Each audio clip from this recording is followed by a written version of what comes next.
Welcome guys. Last section में हम कर चुके हैं एसडीएलसी के एसडीएलसी होता क्या है, सॉफ्टवेयर डेवलपमेंट लाइफ साइकिल। उसको हमने काफ़ी डिटेल में डिस्कस किया था। आज जो है वो इस सेक्शन में आपको मैं वाटरफॉल मॉडल के बारे में बताऊंगा। तो मैं कुछ एक ओवरव्यू बता दूं आप इन मॉडल्स के बारे में। मॉडल्स हमारे पास काफ़ी ज़्यादा है, लेकिन जो मेन हैं जिनके बारे में आपको इंटरव्यू पूछा जा सकता है वो है वाटरफॉल मॉडल, वीवी मॉडल, स्पाइरल मॉडल और अजाइल मॉडल। ये चार मॉडल्स हैं, इसको हम डिस्कस करेंगे। ठीक है, अब ये जो चारों मॉडल्स हैं ना, ये एसडीएलसी का पार्ट है। मतलब कि एसडीएलसी एक फ्रेमवर्क है या एक फेज़ है, उन्हीं को यूज़ करते हुए ना ये मॉडल बनाए गए हैं। इनमें वाटरफॉल मॉडल है जो ट्रेडिशनल एक मॉडल है, लेकिन आजकल 95% जो उनसी कंपनीज है ना वो जाइल मॉडल को फॉलो कर रही हैं। मोर देन 95% आप कह सकते हैं जो कि जाइल को फॉलो कर रही हैं। अब ये जो बीच में आप देख रहे होंगे वेरिफिकेशन, वैलिडेशन, स्टैटिक, डायनामिक, और एक ये मैंने एमवीपी टर्म लिखी हुई है। ये मैंने चीज़ें इस वजह से यहाँ पे लिखी हुई हैं, ये आगे आपको आएंगी, आपको मैं आगे पढ़ाऊँगा इस चीज़ों के बारे में। लेकिन इसका ना इन जगह पे होना लाजमी है। क्यों? क्योंकि सॉफ्टवेयर वैल्यू टेस्टिंग में ना बहुत सी चीज़ें आपस में मिक्स हो जाती हैं।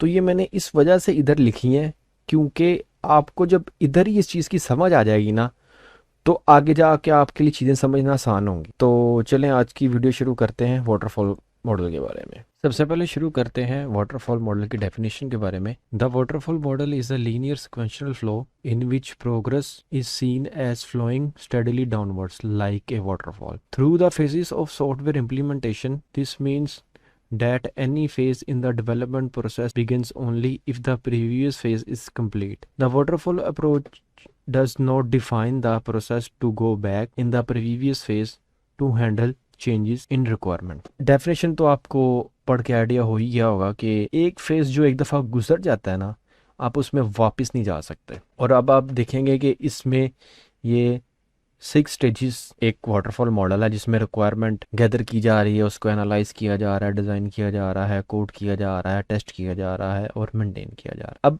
इसमें यह है कि एक दफ़ा जब आप मॉडल में नीचे आ जाएंगे ना नेक्स्ट फेज पे, जैसे आप इधर आ गए, आप फिर डिज़ाइन फेज पे चले गए, फिर कोडिंग पे चले गए, फिर आप टेस्टिंग पे चले गए, फिर आप मेंटेनेंस में चले गए।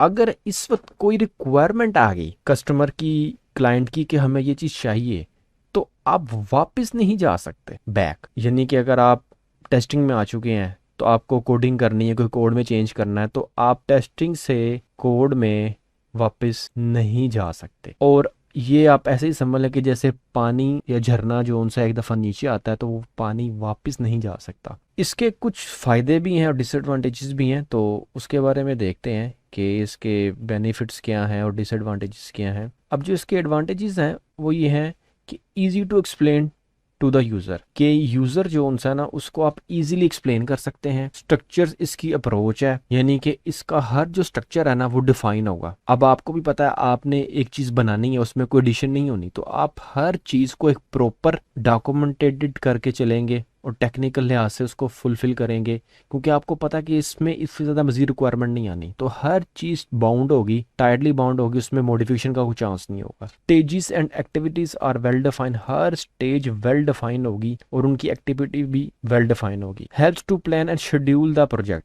सबसे बड़ा बेनिफिट इसका ये है कि आपका जो प्रोजेक्ट होगा ना उसकी जो डेडलाइंस होंगी ना वो फिक्स्ड होंगी, क्योंकि आपको पता है आपकी कोई नई रिक्वायरमेंट तो आनी नहीं है इस प्रोजेक्ट में, तो आपकी हर चीज़ फिक्स होगी और आप उसी फ्लो में उसको आगे लेके चलते जाएंगे। Verification at each stage ensure earlier detection of error and misunderstanding. ये भी इसका फ़ायदा है कि हर स्टेज फिक्स हो चुकी हुई है और आप किसी भी पॉइंट पे जाके किसी भी स्टेज को वेरीफाई कर सकते हैं, क्योंकि आपके पास एक्स्ट्रा कोई रिक्वायरमेंट आनी नहीं है। नेक्स्ट आ जाता है ईच फेस है स्पेसिफिक डिलीवरेबल्स। अब डिलीवरेबल्स क्या होता है, ये भी टर्म आपको आगे सॉफ्टवेयर टेस्टिंग में हम इसको स्टडी करेंगे। डिलीवरेबल्स होता है कि जैसे हमने ऊपर प्लानिंग में पढ़ा था कि एक डॉक्यूमेंट बन जाता है, ठीक है, बिजनेस रिक्वायरमेंट डॉक्यूमेंट। अब वो जो डॉक्यूमेंट है ना वो डिलीवरेबल होगा प्लानिंग फेज के बाद। यानी कि प्लानिंग फेज में हम गए, चीज़ें सारी गैदर की, एनालाइज किया, तो एक डॉक्यूमेंट हमने बना लिया। जो डॉक्यूमेंट है ना वो डिलीवरेबल होगा कि क्या चीज़ डिलीवर हो रही है। मैं अभी आपको ऊपर ये दिखाता हूँ,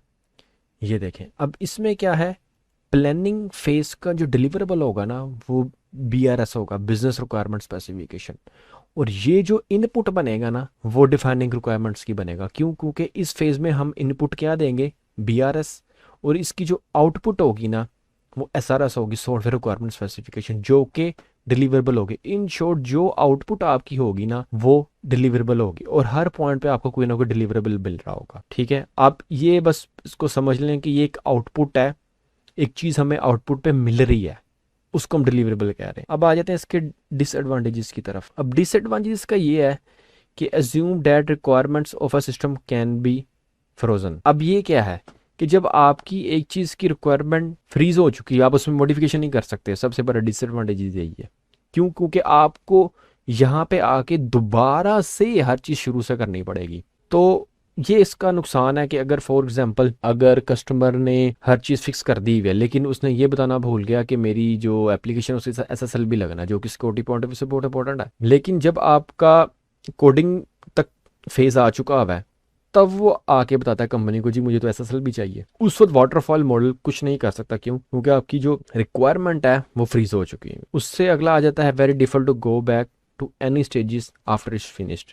क्योंकि सारी बात है, जब चीज़ फ्रीज हो चुकी है तो आप किसी भी स्टेज पे वापस नहीं जा सकते। ये इस मॉडल की फंक्शनैलिटी ही ऐसे है कि आप कभी भी स्टेज से वापस नहीं जा सकते, क्योंकि उसका डिलीवरेबल बन चुका हुआ है। आपको सारी वर्किंग शुरू से करनी पड़ेगी। उससे आगे जो आ जाता है इसका डिसएडवांटेज, वो है costly and require more time in addition to detailed plan. अब इसमें कॉस्ट क्यों ज़्यादा आ जाती है? उसकी वजह यह है कि जिस वक्त आपकी ये रिक्वायरमेंट गैदर कर रहा होगा या एनालाइज कर रहा होगा, उस वक्त बाकी टीम कुछ नहीं कर रही होगी, क्योंकि उसके पास कोई डिलीवरेबल होगा ही नहीं है, कोई इनपुट होगी नहीं है जिसकी बेस पे अपना काम शुरू करेंगे। अब जैसे रिक्वायरमेंट आई तो रिक्वायरमेंट के लिए जो मैनेजमेंट है वो काम कर रही होगी, लेकिन आपका डिज़ाइनर, कोडर, टेस्टर और जिन्होंने आपकी एप्लीकेशन मेंटेन करनी होगी वो फ्री बैठे होंगे। तो उस लिहाज से इसकी कॉस्ट कह रहा है कि कॉस्ट इसमें ज़्यादा चाहिए, और रिक्वायरमेंट मोर टाइम। ठीक है, और टाइम की रिक्वायरमेंट भी आपको ज़्यादा चाहिए। क्यों? क्योंकि जब बाकी लोग फ्री बैठे होंगे तो टाइम भी आपका बढ़ता जाएगा। इन शॉर्ट जब हम अजाइल पढ़ेंगे तो उसमें देखेंगे कि हर पर्सन अपने एंड पे थोड़ा थोड़ा काम कर रहा होगा, जिसके आपके पास जो लेबर कॉस्ट है, डेवलपमेंट कॉस्ट है, वो आपके पास कम हो जाती है। ठीक है, और इसमें ये होता है कि डिटेल्ड प्लान बनाया जाता है और उसमें डॉक्यूमेंटेशन बहुत ज़्यादा टाइटली बाउंड होती है। तो इस वजह से भी इसमें आपका टाइम जो है ना वो काफ़ी ज़्यादा कंज्यूम हो जाता है। Thanks for watching this video.